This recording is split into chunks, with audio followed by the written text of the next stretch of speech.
नमस्कार दुनिया हलचल को स्वागत करुछि मु संजय। आसंतु नजर पकाइबा वर्तमान मुख्य खबर उपरे। विजिलेंस जाल रे भुवनेश्वर खंडपड़ा ट्रेजरी कार्यालय वरिष्ठ किराणी सरोज कुमार साहू से जनक पेंशन कराई देवाकू 3000 टंका लांच नेबा बेले विजिलेंस हाथ में धरा पड़िछन्ती एवं विजिलेंस विभाग तांकटारू लांच टंका जबत करिछि। भुवनेश्वर राजधानी तमांडो थाना अंचल जड़े महिला को गण दुष्कर्म होता अभियोग होईछि। स्टेशन रे छाड़ी देबाकू कही 2 जन दुर्बृत्त गण दुष्कर्म करथिया बेले पुलिस 2 अभियुक्त को गिरफ्त कर कोर्ट चालाण करिछि एवं पीड़िता जनक पश्चिम बंग होता बेले पुलिस घटनार तदंत जारी रखिछि। कटक चाउलियागंज निकट तालदंडा केनाल रास्ता रे टाटा मैजिक एवं स्कूटी मध्य मुहांमुही धक्का हेबा फल 2 जनकर मृत्यु। मृतक मध्य जड़े 13 वर्षर झील एवं 22 वर्षर पुओ होता बेले चाउलियागंज थाना पुलिस घटनास्थल पहुंची अधिक तदंत जारी रखिछि।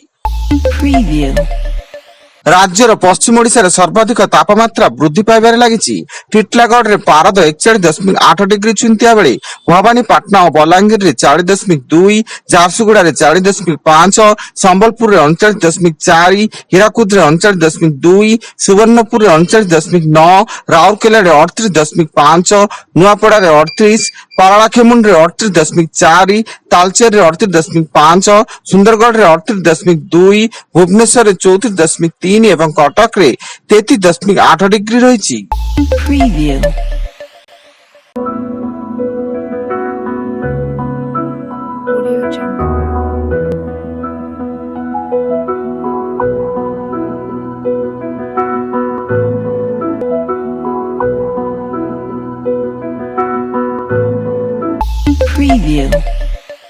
पश्चिम एशिया युद्ध संकट परिप्रेक्षी में लोक सेवा भवन ठारे मुख्यमंत्री मोहन चरण माझी राज्य में अत्यावश्यक सामग्री जोगाड़ संपर्क में जिलापाल मान सहित आभासी माध्यम आलोचना कर जिला स्तरीय प्रवर्तन दल को 24 घंटिया एक्शन मोड रे रखा निर्देश देइछन्ती।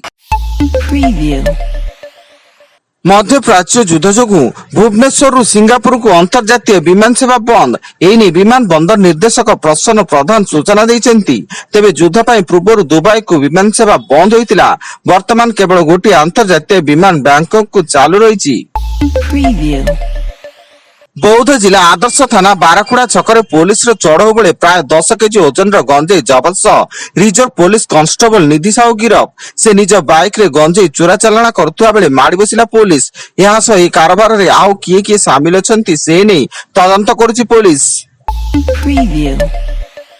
बहु साजिला राक्षसी मयूरभंज जिला उदला थाना एनएन 6 नंबर वार्ड रे गुणी गाराड़ी संदेह रे सासू को पनिकरे हानिला बहु। पुलिस घटनास्थल रे पहुंची गुरुतर अवस्था रे सासू को उद्धार करी मेडिकल रे भर्ती करथिया बेले अभियुक्त बहु को गिरफ्त करिछि।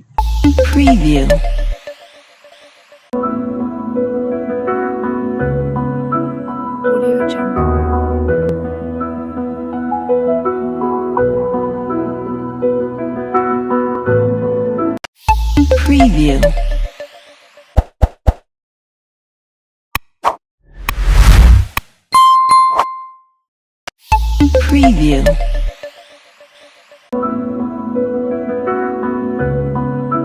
Audio Jungle.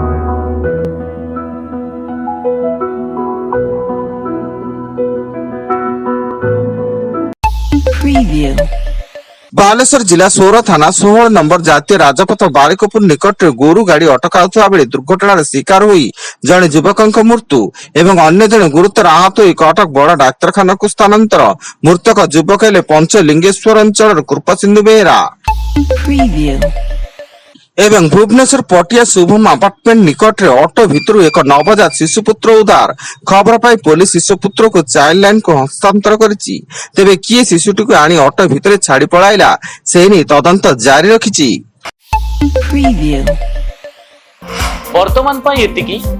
अधिक न्यूज अपडेट्स पाई विजिट करंतु आम वेबसाइट www.duniyahalchal.in। धन्यवाद।